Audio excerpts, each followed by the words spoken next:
I worked at Tesla for 6 years, which of course is one of the companies run by Elon Musk. And when you're working at one of his companies, you know that you're doing work that matters. You're doing work that has the potential to change the world and work that has never been done before. So what that does is it encourages you to be really creative. It also encourages you to have a sense of urgency, because there's this feeling that if we don't do it and we don't do it now, it's not going to happen, and this work matters. That type of an environment and the opportunity to do that kind of work, for me, was motivating, challenging, and allowed me to do some of the best work of my life. The future of cars is electric. When I started at Tesla in 2010, we believed that, and the mission was to drive the world's transition to sustainable transportation. And sometimes people would say, what do you think about BMW getting ready to make an electric car, or GM ready to make an electric car, thinking that that was going to be competition that we were going to be scared of. We actually saw that as a sign of success, because if we're going to drive the world's transition to electric cars, there's no way that one company alone was going to do that. We need every company, every car company, to be making electric vehicles. What's interesting now in 2019 is just 9 years later, people are used to electric cars. They now assume that electric cars are the future. Back in 2010, people weren't so certain.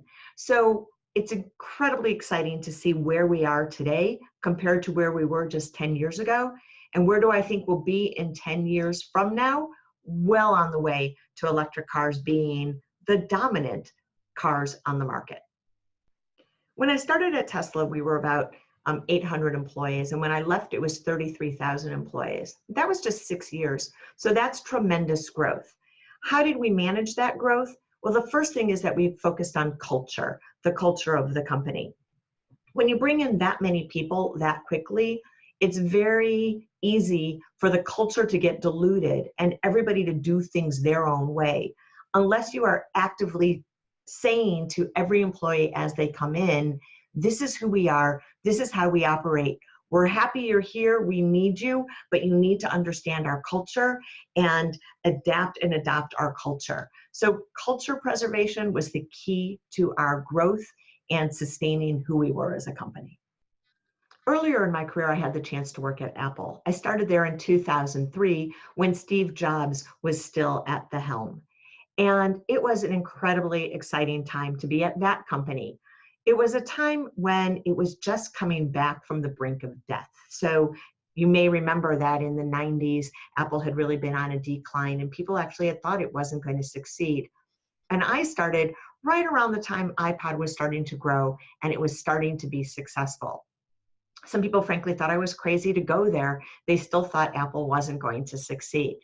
So what it was like to work there was exciting, because we really knew that we could do this. We knew we could come back. And it meant creating products that people wanted, that were innovative, and delivering the products to customers in a way that delighted them. And so to be a part of that and to work with people who were really smart and really driven was just incredibly rewarding. I was recently honored by Indiana University. I was given the designation of a luminary, which goes to somebody who graduated with a degree in arts and sciences and then went out to build an interesting career. I was especially excited by this honor because what it included was the opportunity to go back to school, back to the campus, and meet with students and really talk to them and inspire them about the world of work and what they can do with an arts and sciences degree.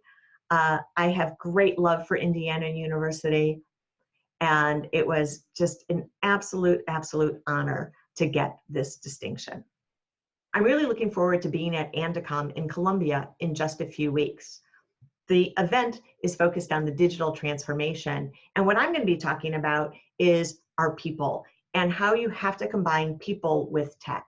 We've all seen it, where we have really wonderful ideas for a digital transformation, whether that's automating a process or introducing robotics.